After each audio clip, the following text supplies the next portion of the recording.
सबना दा रखवाला वो शिव जी डमरुआ वाला जी, डमरुआ वाला ऊपर कैलाश रहिंदा भोलेनाथ जी।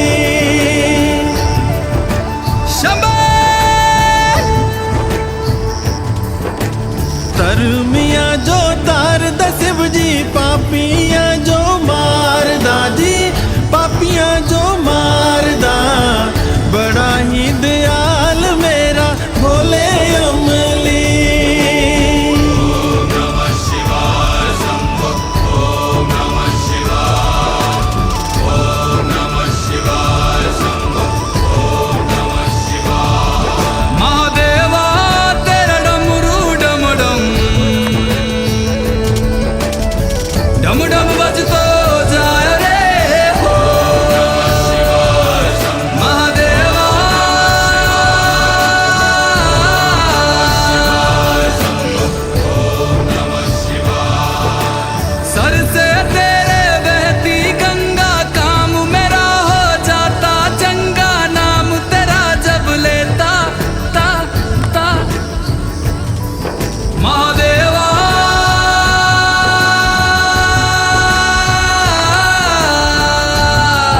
शंभो जय शंकर। मापियां दे करे वो गौरा मेला च रहिंदी जी, मेला च रहिंदी। बिच समसाना रहिंदा भोलेनाथ जी। मापियां दे करे वो गौरा मेला च रहिंदी जी, मेला च रहिंदी।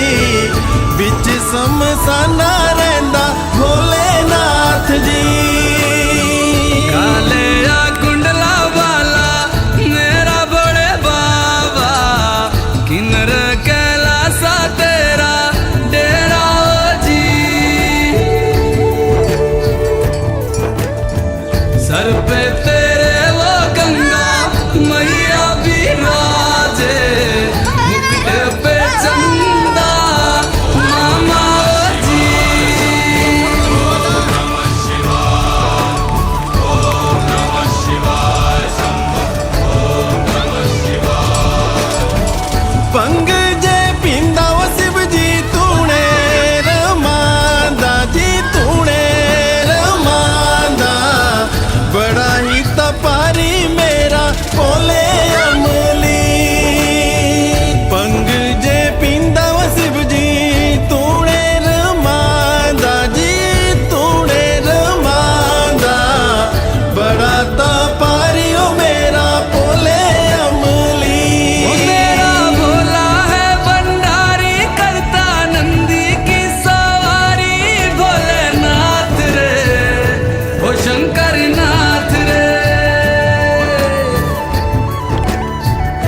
वो मेरा भोला है भंडारी, करे नंदी की सवारी। शंभुनाथ रे ओ शंकर नाथ रे। वो गौरा भांग रगड़ के बोली, तेरे साथ है भूतों की टोली। मेरे नाथ रे वो शंभुनाथ रे।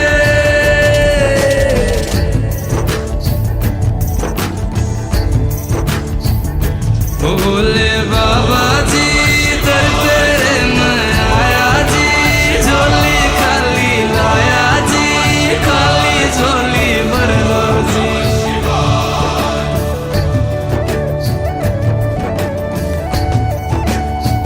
काले या सरपा बाड़ा मेरा भोले बाबा, शिखर कैलासा बिच रहंदा जी।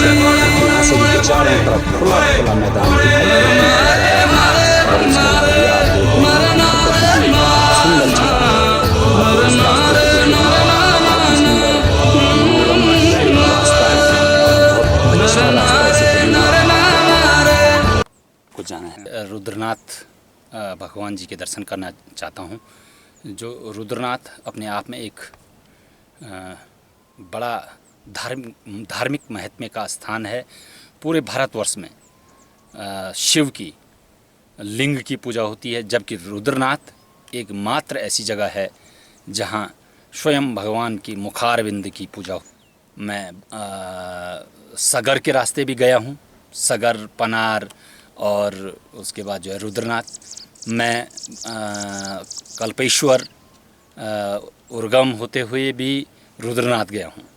लेकिन जो अनुभूति मुझे पीपलकोटी जो नेशनल हाईवे है on the way of Badrinath, उसके बाद पाखी जगह है, पाखी से ह्योणा, पोखनी और उछवाग्वाड़, कलगोट, डुमक के रास्ते, जो ये रास्ता है अपने आप में सबसे अच्छा रास्ता मेरा अब तक का अनुभव बताता है।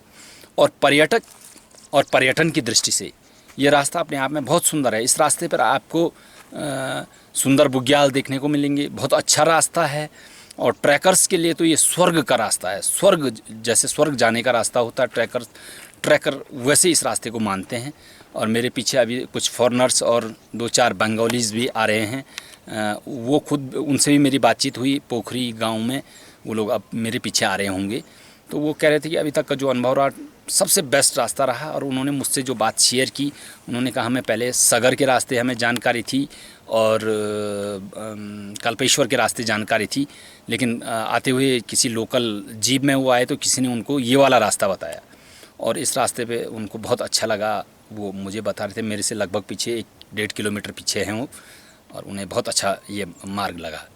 और वास्तव में इस मार्ग में आपको ग्रासलैंड मिलेंगे, आपको विभिन्न सोसाइटी के लोग मिलेंगे, गांव, छोटे छोटे गांव, हर 3 किलोमीटर 2 किलोमीटर पे आपको गांव मिलेंगे। If you are thrilled you can stay there is facility of home stay, paying guest house is there and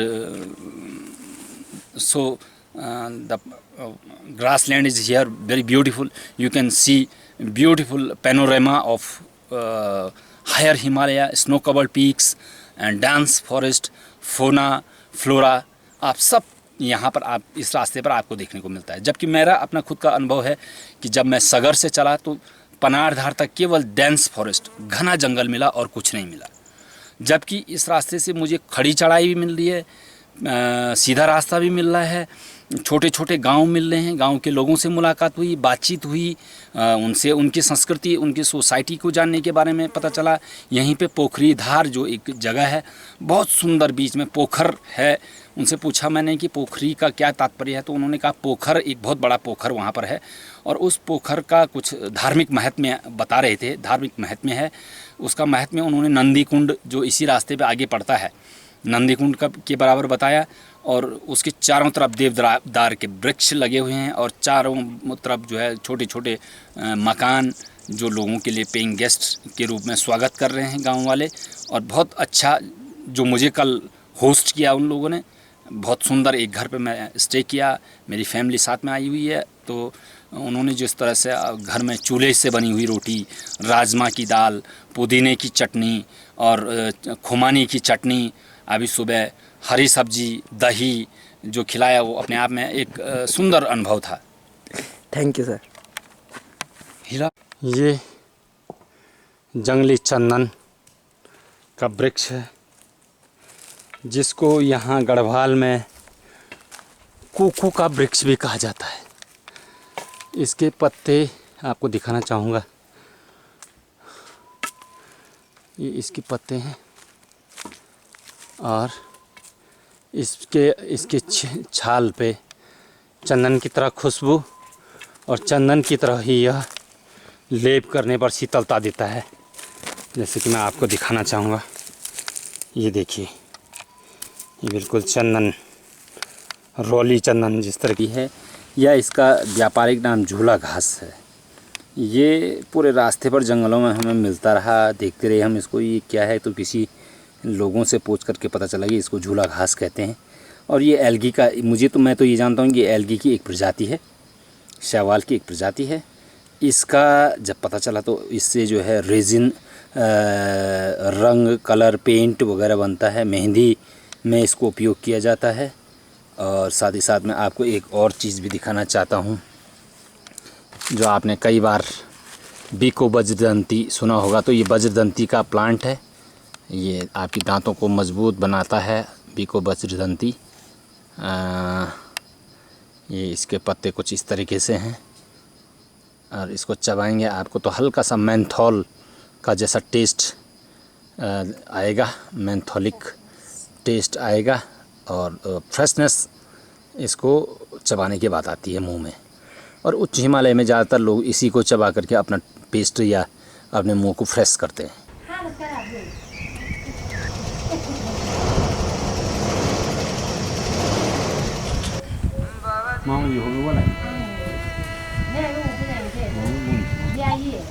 जय श्याम।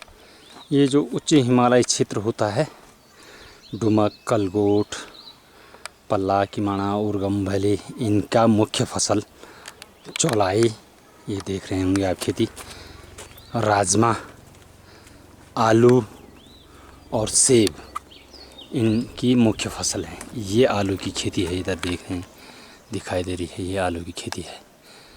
कहीं कहीं पे अब तो गेहूँ भी दिखाई देने लगा है, गेहूँ की भी अच्छी फसल देखने को आ रही है। ये गेहूँ की फसल दिखाई दे रही है। इसके अलावा जौ, चौलाई, आलू और राजमा यहाँ की मुख्य फसल है। ये इनकी क्रॉप ऐसी क्रॉप है, कैश क्रॉप है। ये अच्छा इनको आमदनी का मुख्य साधन है। इसी से ये अपनी आजीविका चलाते हैं। और उसके अलावा इनकी बकरियों का पालन, बकरी पालक ये लोग होते हैं और बकरी पालन से ही अपना आजीविका, अपनी दिनचर्या चलाते हैं। चौलाई की बहुत भारी खेती इस क्षेत्र में होती है।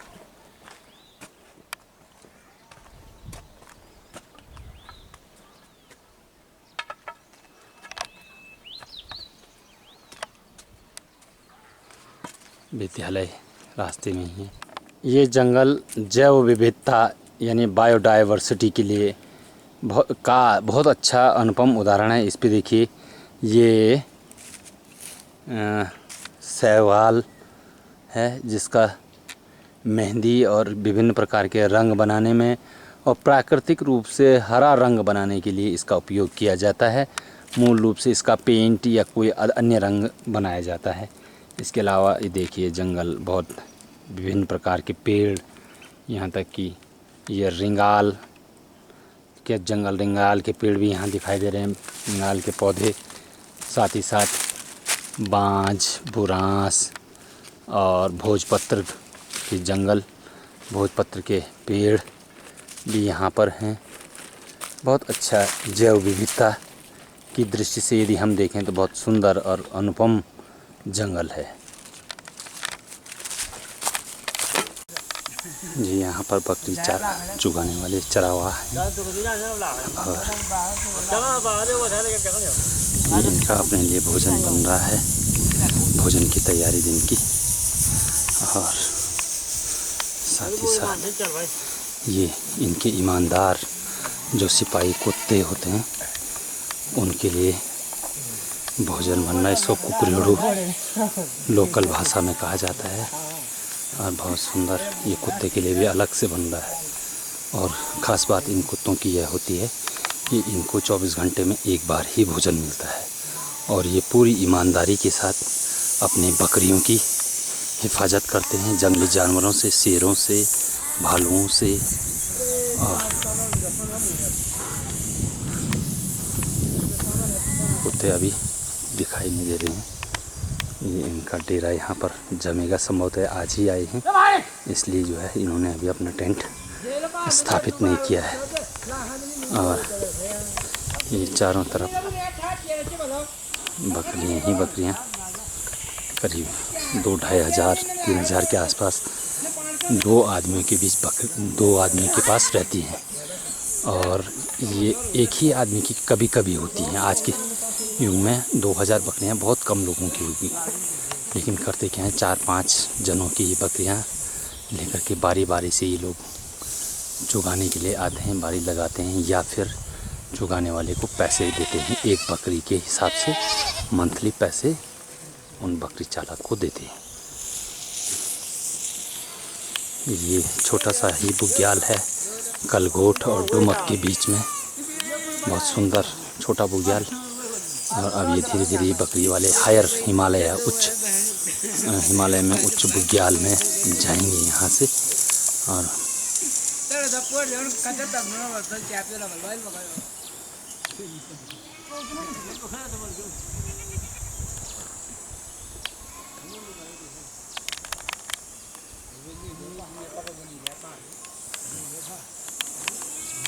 दो प्रकार की बकरियाँ होती हैं। ये इनके ऊपर जो है कभी कभी ये बकरी चालक जब दूर तक की सामान लेने के लिए सामान को कैरी करने के लिए इन बकरियों का उपयोग किया जाता है। और इनकी ऊन से वस्त्र बनते हैं, बहुत गर्म ऊन के कपड़े इनसे तैयार किए जाते हैं। और इस जो बकरी है इसकी ऊन से बाहर के कपड़े बनाए जाते हैं, जैसे रेनकोट टाइप के कपड़े। ये यहाँ पर एक विशेष प्रकार की प्रजाति फॉर्न की इसकी सब्जियाँ बनाई जाती है। इसको लेंगड़ा, लोकल में लेंगड़ा कहते हैं। ये कुछ इस तरीके से मुड़े मुड़े होते हैं, इनको तोड़ो और इसकी सब्जी बनाई जाती है। इसको लेंगड़ा जो इधर का लोकल नाम है, अदरवाइज ये एक फर्न की स्पीसीज है, फर्न की जाति है। और ये देखिए आप, एक ये इसका पौधा बाद में ये बड़ा हो रखा है और इसकी तो सब्जी नहीं बनती, किंतु जो ये इस तरीके के हैं, ये जो ये गोल मुड़े हुए हैं, इनको निकाल करके और बहुत टेस्टी, स्वादिष्ट, पौष्टिक और आयरन से भरपूर ये सब्जी होती है। बहुत सुंदर, खाने में बड़ा टेस्ट आता है इसका। ये डुमक गांव का सुंदर और विहंगम रमणीक दृश्य है। डुमक गांव के पीछे एक किंवदंती है। ये ठीक सामने जो रुद्रनाथ है, और जब भगवान भोलेनाथ बहुत क्रोधित हुए और उन्होंने वीरभद्र की उत्पत्ति करने की सोची, तो कहा जाता है कि भगवान शिव जब क्रोधित थे तो उन्होंने अपनी एक जटा को निकाल करके ठीक इसी स्थान पे मारी और यहाँ से एक आवाज़, डमाक की आवाज़ आई, जो बाद में अभ्रंशित होकर के डुमक नाम बना। डमाक से डुमक नाम बना। और यहीं पे वीरभद्र अर्थात वजीर जी, जो यहाँ के लोकल भाषा में वजीर, जेठा वजीर जी का ये मंदिर या वीरभद्र जी का ये मंदिर आज भी है। इस मंदिर की महिमा ये है कि इस क्षेत्र में बहुत से जाख देवता या वीरभद्र हैं, वीरभद्र के मंदिर हैं। इनमें से सबसे बड़ा वीरभद्र इसे ही माना जाता है। वजीर जी को ही वीरभद्र, जेठा वजीर, जेठा वीरभद्र के नाम से जाना जाता है। साथ ही साथ यहाँ पर मंडल गोपेश्वर जो क्षेत्र पड़ता है, वहाँ से लेकर उर्गम तक का क्षेत्र, इस क्षेत्र के किसी भी समस्या का निदान करना हो तो यहीं वजीर जी के पास आकर के उस समस्या का निदान होता है। यहाँ तक कि इस क्षेत्र में यदि कभी बारिश या अतिवृष्टि हो रही हो तो वजीर जी के मंदिर में आकर नागकुंड के सामने नाग देवता के साथ मिलकर के इसका निदान किया जाता है।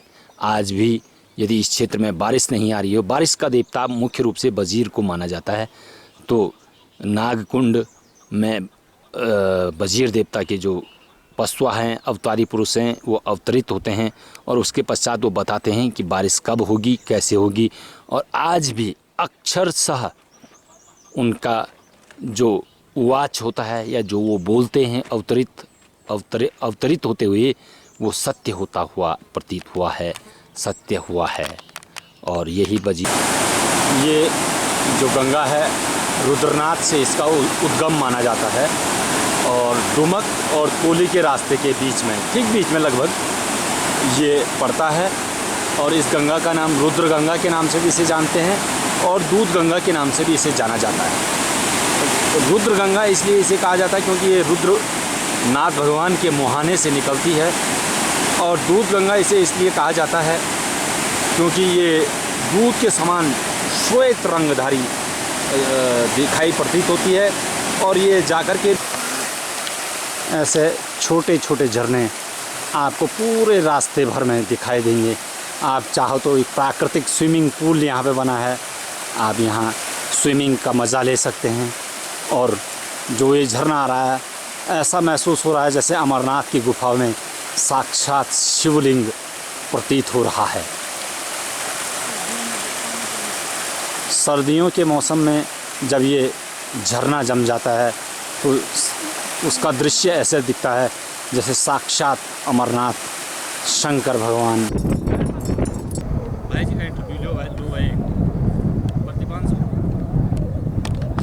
अच्छा, पौड़ी गढ़वाल से प्रॉपर पौड़ी में। अच्छा, क्या उद्देश्य है आपका यहाँ?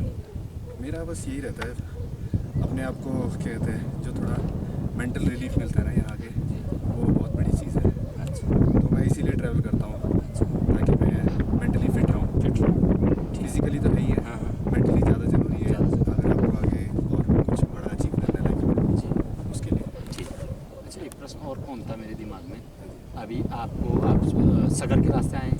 मैं नहीं, मैं चढ़ा था मंडल अनसुया से। तो मैं रुका था पहले दिन, मैं वहाँ तक एक छानी आती है अत्रिमुनि के ऊपर, जी जी, वहाँ से रुका। फिर अगले दिन मैंने चढ़ाई शुरू करी और फिर 12 बजे तक मैं मंदिर पहुँच गया था। ठीक, दर्शन किए और वापस वहाँ नीचे आपका पनार में रुका था। ठीक। बस फिर आज सुबह, अभी आज कहाँ? आज मैं कलकोट रुकूंगा। कलकोट कहाँ पहुँच सकते हैं? मैं क्योंकि उधर ही से आ रहा हूँ, जी जी। तो कलकोट आप इजीली शाम तक बहुत आराम से पहुँच सकते हैं। अच्छा, उसके बाद नेक्स्ट डे आप कल्पेश्वर पहुँचेंगे। मैं आपको ऑफ़र करता हूँ एक रास्ता और, अगर आप मेंटली और फिजिकली बात करते हैं हाँ जी। तो एक रास्ता मैं आपको बताना चाहता हूँ। मैं खुद भी रुद्रनाथ कम से कम 5-6 बार आ चुका हूँ, 6वीं बार मेरी ये है यात्रा है। और मैं सागर के रास्ते भी आया हूँ, कल्पेश्वर के रास्ते भी आया हूँ, और डुमक से भी एक रास्ता बनता है हाँ, वो जो डायरेक्ट रुद्रनाथ के भी आगे है वो। जी, वो भी एक रास्ता बनता है। लेकिन एक रास्ता जो अभी आज की डेट में प्रचार और प्रसार के लिए की कमी के कारण अछूता है, वो रास्ता है नेशनल हाईवे जो जोशीमठ चमोली के बीच पाखी पड़ता है।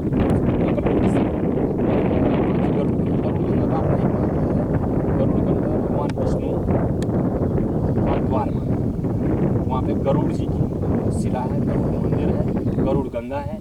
गरुड़ गंगा का एक महत्व यह है कि एक महात्म्य है जो गरुड़ पुराण में बताया गया है कि एकमात्र नदी दुनिया की है जो उत्तर वाहिनी है। अच्छा, सारी नदियाँ साउथ को जा रही है, वो नॉर्थ को जाती है। ठीक है ना, एक तो ये महत्व है उसका। दूसरा, गरुड़ भगवान जी का, गरुड़ भगवान नारायण जी के वाहन है, तो वहाँ गरुड़ गंगा में गरुड़ जी की मूर्ति है, गरुड़ जी का मंदिर है, लक्ष्मी नारायण की पूजा होती है। वहाँ उस गरुड़ गंगा के पत्थर को घर में रखने से सांप बिच्छू किसी भी प्रकार का नहीं होता है। अगर कभी किसी को सांप दंश हो गया या बिच्छू ने दंश कर दिया तो उसको रगड़ करके लगाओ तो दंश का तो वो रास्ता कहाँ पे है? मैं वही बता रहा हूँ। वहाँ पे से ही पोखनी एक गांव पड़ता है, ह्यूणा पहला गांव पड़ता है छोटा, फिर पोखनी है 3 किलोमीटर पे, उस रास्ते फिर कलगोट पड़ता है, उछवा गाड़ आता है। अभी आप उस रास्ते को जाएंगे, उछवा, हाँ, वो कल्पेश्वर उछवा गाड़ है, उछवा गाड़ के बाद कलगोट, कलगोट के बाद ये डुमक, ये रास्ता, फिर ये रास्ता आ गया। तो एक बार आप नेक्स्ट टाइम जब आएँ तो आप पाखी से होते हुए आपको पीपल कोटी आना है। पीपल कोटी से आज की डेट में 10 रुपये किराया है पाखी आने का। ठीक। पाखी से आप किसी को भी पूछेंगे कि भाई मुझे रुद्रनाथ जाना है, तो आपको ये वाला रास्ता ट्रैकिंग के लिए, if you are a trekker you can fully enjoy that way. ठीक है ना। सेकंड थिंग इज़ दैट कि एक ट्रैकर क्या चाहता है वहाँ पे, जैसे आप यहाँ हैं, क्या फोना है, क्या फ्लोरा है, क्या सोसाइटी है वहाँ पे, कैसे लोगों का रहन सहन है, ये सब चीज़ें हर 2 किलोमीटर 3 किलोमीटर में आपको छोटे छोटे गांव मिलते रहेंगे। आप अगर थक जाते हैं, आप रेस्ट करना चाहते हैं तो पेइंग गेस्ट हाउस है। वो तो सुविधा तो बढ़िया है, सुविधा है, सारे पूरे रूट सुविधा है। और आप आइए, नेक्स्ट टाइम मैं आपको ऑफर करता हूँ। मैं खुद बहुत इंजॉय कर गया था। ये 20 तोली है जो तोली से लगभग 2 और 2-2.5 किलोमीटर ऊपर रुद्रनाथ के रास्ते पर है। 20 तोली इसको इसलिए कहा जाता है क्योंकि इस एटमॉस्फेयर पर आने पर सांस फूलने लगती है और बहुत सारे लोगों को थोड़ा सांस की समस्या यहाँ पर हो सकती है। इसलिए यहाँ जब चलना हो, ट्रैकिंग करना हो, बहुत छोटे छोटे कदम रखकर और कम से कम बात की जाए ट्रैक में तो सबसे अच्छा होगा। जब आवश्यक हो तभी बातचीत करनी चाहिए, अदरवाइज़ आप शांति से अपने आप को छोटे छोटे पग रखकर आप लोगों को चलना चाहिए। जैसे ये लोग कुछ जा रहे हैं, बहुत छोटे छोटे कदमों के साथ चल रहे हैं। सांस ज़रूर फूलती है, लेकिन उस सांस फूलने में जो आनंद की अनुभूति होती है वो वास्तव में अपने आप में एक बेहतरीन अनुभव होता है। ये 20 तोले की चढ़ाई ख़त्म होने के कगार पर है और यहाँ से लगभग मात्र 1.5 और 2 किलोमीटर पे पनार बुग्याल पहुँचने वाले हैं। और साथ ही मैं आपको दिखाना चाहता हूँ, ये वो रोडेडेंड्रॉन है जिसे शमरू लोकल नाम से भी जाना जाता है। रोडेडेंड्रॉन की प्रजाति है और देखिए पुष्प बहुत सुंदर इस पे खिले हुए हैं, जबकि आजकल अभी इसका सीज़न ख़त्म हो चुका है। लेकिन क्योंकि ये हायर हिमालय का में ये प्लांट है, इसलिए अभी इसके पुष्प कुछ हद तक बाकी हैं। बहुत सुंदर पुष्प दिखाई प्रतीत हो रहा है अपने आप में। और बहुत नज़दीक से मैं अगर आपको दिखाना चाहूँ तो ये पुष्प वाइटिश ब्लूइश कलर के दिखाई देते हैं। बहुत सुंदर रुद्रनाथ के इस मार्ग पर ये वृक्ष, और ये एक क्रीपर टाइप प्लांट है। आप देख रहे होंगे कि ज़मीन में रेंग रेंग करके ये प्लांट आगे बढ़ता है। और ये प्लांट दिखने का तात्पर्य सीधा सीधा ये है कि आप उच्च हिमालय क्षेत्र में पहुंचने वाले हैं। इसके पश्चात आपको किसी भी प्रकार के पेड़ दिखाई देने बहुत मुश्किल हो जाएंगे। इस ऊंचाई पर भोजपत्र के कुछ वृक्ष दिखाई दे रहे हैं, देवदार के कुछ वृक्ष दिखाई दे रहे हैं, ये कुछ दिखाई दे रहे हैं, और वृक्ष कम दिखाई दे रहे हैं। और पूरे ज़्यादातर ये शेमरू या रोडेडेंड्रॉन के वृक्ष हैं, देवदार के वृक्ष हैं और कुछ भोजपत्र के वृक्ष दिखाई दे रहे हैं। अब आप पनार बुग्याल के प्रवेश द्वार पे, भगवान रुद्रनाथ के प्रवेश द्वार पनार क्षेत्र में आप पहुंच गए। ये पनार क्षेत्र सुरम्य वादियों के बीच अवस्थित है। चारों तरफ सिर्फ हरे कलर की मखमली बुग्याल दिख रहा है, जैसे किसी ने हरा कालीन बिछाकर, ऐसा महसूस हो रहा है कि जैसे भगवान रुद्रनाथ ने हमारे लिए, भक्तों के लिए हरा कालीन बिछा रखा हो। इस वादियों में कितने सुंदर पुष्प बिखरे हुए हैं। यहाँ का सौंदर्य यहीं आकर आत्मसातित किया जा सकता है। चारों तरफ बुग्याल, मखमली बुग्याल, जहाँ देखो बस हरा हरा हरा हरा, और बीच में इस हरे कालीन के बीच में छोटे छोटे ब्लू, येलो, वाइट कलर के जो ये पुष्प छोटे छोटे दिखाई प्रतीत होते हैं। ऐसे लगता है जैसे प्रकृति ने कालीन में विभिन्न प्रकार के रंग उकेरे हुए हों। और मेरे साथ कुछ मेरे ट्रैकर्स, ये बकरी वाले यहाँ अपने बकरियों के साथ करीब 4-5 महीने यहीं इसी बुग्याल में व्यतीत करते हैं। और उसके बाद जैसे ही शीत ऋतु शुरू होती है, ये लोग धीरे धीरे मैदान की ओर नीचे चले जाते हैं। जिस क्षेत्र से ये लोग आए रहते, ये सुबह सुबह का 4:30 बजे का नज़ारा है। ये बहुत सुंदर, चारों तरफ नीलकंठ, नंदा देवी, पंचाचूली, हाथी, घोड़ा, पालकी, नंदा घुमटी पर्वत दिखाई दे रहे हैं। बहुत सुंदर व्यू सुबह 5 बजे का। आप देख सकते हैं कितनी लंबी श्रृंखला इस स्नो कवर्ड पीक्स की है। प्रत्येक जो पर्वत है उसका इस उत्तराखंड में, इस गढ़वाल में अपना एक धार्मिक महत्व है और इन्हीं महत्व को चलते हुए, मानते हुए यहाँ के लोग इन पर्वतों को पूजते हैं, उनकी आराधना प्रार्थना करते हैं, अपनी सुख समृद्धि यशोगान के लिए उनसे उनकी स्तुति करते हैं। ये रुद्रनाथ का रास्ता है। पनार बुग्याल से हम ठीक 4:30 बजे निकले हैं यहाँ से और ये नंदा देवी बायोस्फीयर में आता है। ये एक और जंगली जंतु जो हमसे कम 1-1.5-2 किलोमीटर की दूरी पर है, लेकिन कैमरा होने के कारण मैं इनको कैप्चर कर पा रहा हूँ। देंगे और ये रहेंगे, प्रकृति रहेगी तो मानव जाति का इतिहास रहेगा।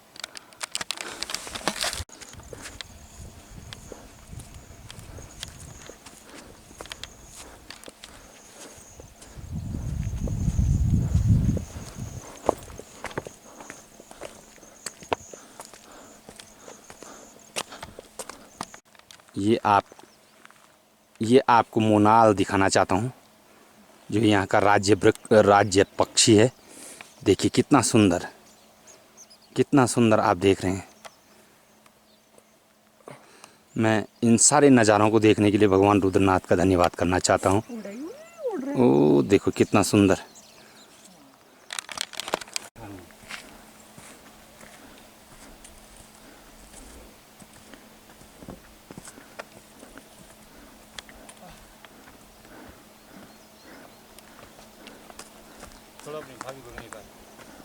Bahasa Jolit.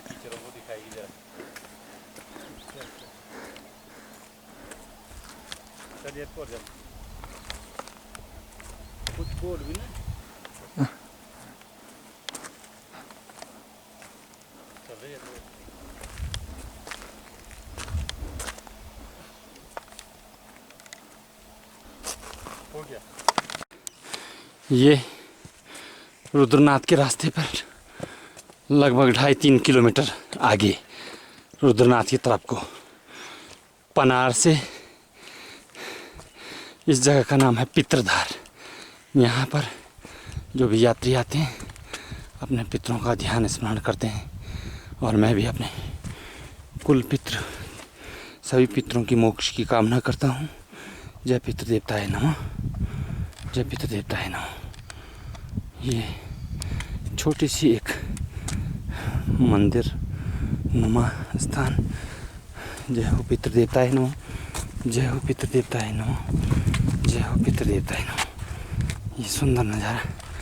और यहाँ से ये आपको दिख रहा है चौखंबा पीक। ये जो दिखाई दे रहा है ये चौखंबा है और पूरा हिमालय बहुत साफ अभी दिखाई नहीं दे रहा है।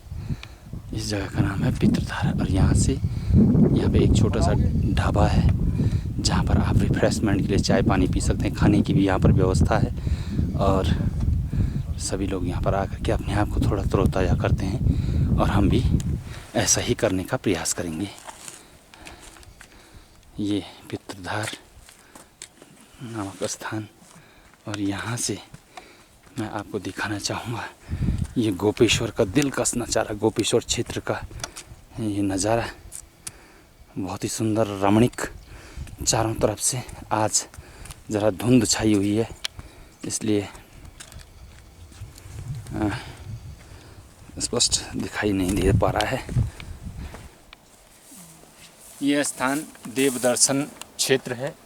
यहाँ से ठीक 1-1.5 किलोमीटर के दूरी पर भगवान रुद्रनाथ जी का मंदिर जो साक्षात यहाँ से स्पष्ट दिखाई दे रहा है और इसीलिए इस स्थान का नाम देवदर्शनी रखा गया है। अर्थात यहाँ से भगवान रुद्रनाथ जी के दर्शन हो जाएंगे, उनके स्थान या थान जो कहा जाता है उसका दर्शन हो जाता है। और यहाँ से ठीक 1-1.5 किलोमीटर के आसपास रुद्रनाथ जी का मंदिर है। धन्यवाद। चलो, ये भगवान रुद्रनाथ जी का मूल मंदिर है। धार्मिक कारणों की वजह से हम मंदिर का गर्भगृह नहीं दिखा सकते हैं, किंतु आप गर्भगृह और भगवान रुद्रनाथ को साक्षात देखने के लिए आपको यहाँ भगवान रुद्रनाथ के चरणों में आना पड़ेगा और फिर देखिए रुद्र का वास्तविक और विराट स्वरूप क्या होता है।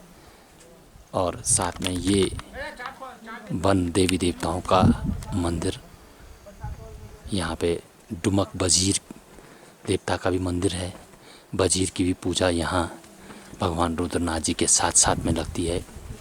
पहली पूजा भगवान रुद्रनाथ की और दूसरी पूजा श्री बजीर जी की यहाँ पर लगती है।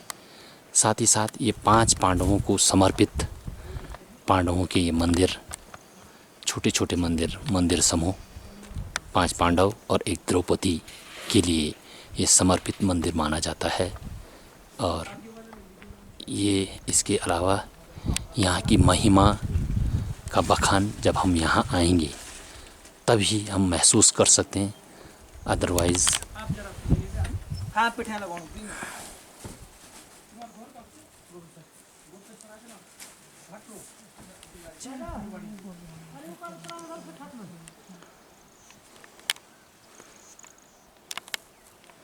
ये रुद्रनाथ के चारों तरफ का विहंगम दृश्य, बहुत सुंदर सुंदर दृश्य।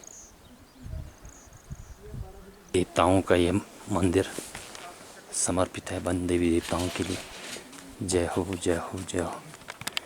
ये वन देवी देवताओं के लिए समर्पित ये मंदिर बिल्कुल रुद्रनाथ के मूल गर्भगृह के ठीक दाहिनी ओर ये सभी देवी देवताओं की प्रतिमा विराजमान है और बीच में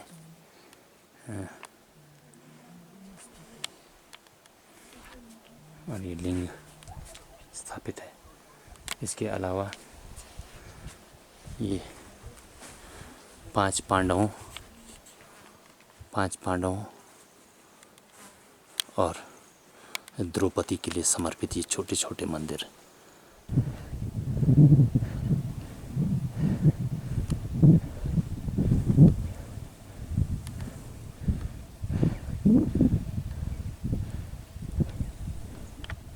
यह भगवान रुद्रनाथ के मंदिर के पास भाग में करीब 200 मीटर आगे चलकर देवी सरस्वती को समर्पित सरस्वती कुंड है। बड़ा विहंगम दृश्य यहाँ पर देखने को मिलता है और सरस्वती माता का यह छोटा सा मंदिर आपको दिखाई दे रहा है। ऐसा माना जाता है या यूं कहें कि यहाँ की ऐसी मान्यता है कि इस सरस्वती कुंड के जल से आचमन करने से देवी सरस्वती उस जीवात्मा के मन मस्तिष्क में विराजमान हो जाती है और हमेशा सत्कर्म सत्बुद्धि के लिए प्रेरित करती है। बड़ा ही शीतल निर्मल जल यह, और इस प्रकार का जल शायद ही कहीं देखने को मिलेगा। निर्मलता से परिपूर्ण और स्वच्छता की पराकाष्ठा को पूर्ण किए हुए यह जल और इसके चारों तरफ सुंदर पीले पुष्पों की यह बगिया जो दिखाई दे रही है, बहुत ही सुंदर अपने आप को देखने में लग रहा है। और मन मस्तिष्क शरीर आत्मा इस विहंगम दृश्य को देख करके प्रफुल्लित पुलकित और हर्ष उल्लास से परिपूर्ण हो रही है। और आप भी इसको देखकर अपने आप को, अपने मन मस्तिष्क को प्रफुल्लित करने का प्रयास करें। अंत में मैं जय शिव शंभो, जय एकानंद महादेव रुद्रनाथ जी का जय घोष करते हुए आप सभी हिंदू सनातन धर्म के भक्तों को यहाँ आने का निमंत्रण न्योता देता हूँ। और साथ ही साथ यह भी कहता हूँ कि सिर्फ हिंदू धर्म के धर्मावलंबी ही नहीं बल्कि पर्यटन और साहसिक पर्यटन, ट्रैकिंग अथवा देशाटन के लिए भी आप यहाँ पर आ सकते हैं और अपने आप को इस ट्रैक पर, इस मार्ग पर आकर धार्मिक, साहसिक, पर्यटन की दृष्टि से अपने आप को आनंदित कर सकते हैं। धन्यवाद। अंत में एक बार फिर आप सभी से अनुरोध करता हूं कि हमारी इस वीडियो को लाइक, शेयर करें और सब्सक्राइब करें, जिससे सभी भारतवर्षीय शिव भक्त, दुनिया के सभी जो ईश्वर में विश्वास करते हैं, उन सभी तक यह वीडियो पहुंचे और उनको यहाँ आने का निमंत्रण मैं इस वीडियो के माध्यम से देना चाहता हूँ।